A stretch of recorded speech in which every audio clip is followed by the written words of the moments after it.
কংগ্ৰেছে 2036 চনৰ বাবে প্ৰস্তুতি চলাই আছে। 26 আৰু 31 আমাক দি থৈছে। তামিলনাডুৰ পৰা আনি MLA উঠালেও নিৰ্দিষ্ট ভোট পাব কংগ্ৰেছে। অখিল গগৈয়ে কংগ্ৰেছৰ ওচৰত আত্মসমৰ্পণ কৰিবই। বিৰোধীৰ বিৰুদ্ধে পুনৰ আক্ৰমণাত্মক হ'ল মুখ্যমন্ত্ৰী ডক্টৰ হিমন্ত বিশ্ব শৰ্মা। নিৰ্বাচনৰ দিন চমু চাপি অহাৰ লগে লগে মুখ্যমন্ত্ৰীৰ আক্ৰমণৰ হাৰো বৃদ্ধি পাইছে। আজি কংগ্ৰেছক এক প্ৰকাৰ তাচ্ছিল্য কৰি মুখ্যমন্ত্ৰীয়ে কয় যে 2036 চনৰ বাবেহে নিৰ্বাচনী প্ৰস্তুতি চলাই আছে কংগ্ৰেছে। 2026 আৰু 2031 চনৰ বিধানসভা নিৰ্বাচনত কংগ্ৰেছ যে জয়ী হ'ব নোৱাৰে তাৰে ইংগিত দিলে ডক্টৰ শৰ্মাই। অখিল গগৈকো তীব্ৰ কটাক্ষ কৰি কয় যে নিৰ্বাচনৰ আসনৰ বাবে কংগ্ৰেছৰ ওচৰত অখিল গগৈ শৰণাপন্ন হ'বই লাগিব। মুখ্যমন্ত্ৰীৰ মুখেৰে পুনক বিৰোধীলৈ বুলি এৰা বাক্যবান।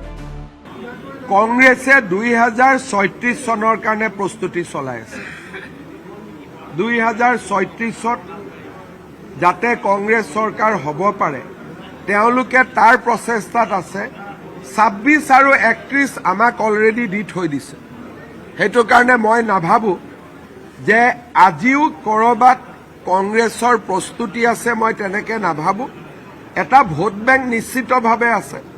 কংগ্ৰেছে কেণ্ডিডেট দিয়ক নিদিয়ক, একেবাৰে যদি আজি কংগ্ৰেছে তামিলনাডুৰ পৰাও ইয়াত আহি কাৰোবাক MLA উঠায় নিৰ্দিষ্ট ভোট এটা পাবই। গতিকে সেই ভোট বেংকটো তেওঁলোকৰ আছে। কিন্তু তাক বাদ দি মই নাভাবোঁ যে তেওঁলোকে 26 আৰু 31 চনৰ বাবে কিবা চেষ্টা চলাই আছে বুলি।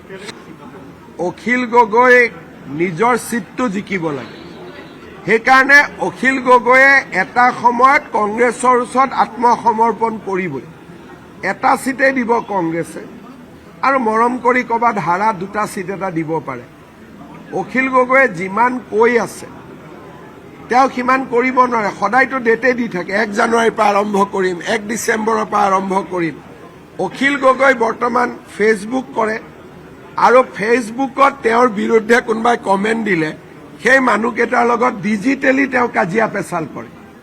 গতিকে তেওঁ এতিয়া ডিজিটেল মাধ্যমৰ মানুহ, প্ৰেক্টিকেল ফিল্ডৰ তেওঁ এতিয়া নহয় আৰু। এতিয়া বিৰোধীয়ে কি প্ৰতিক্ৰিয়া আগবঢ়ায় সেয়া হ'ব লক্ষণীয়। Bureau report, any Bharat 24।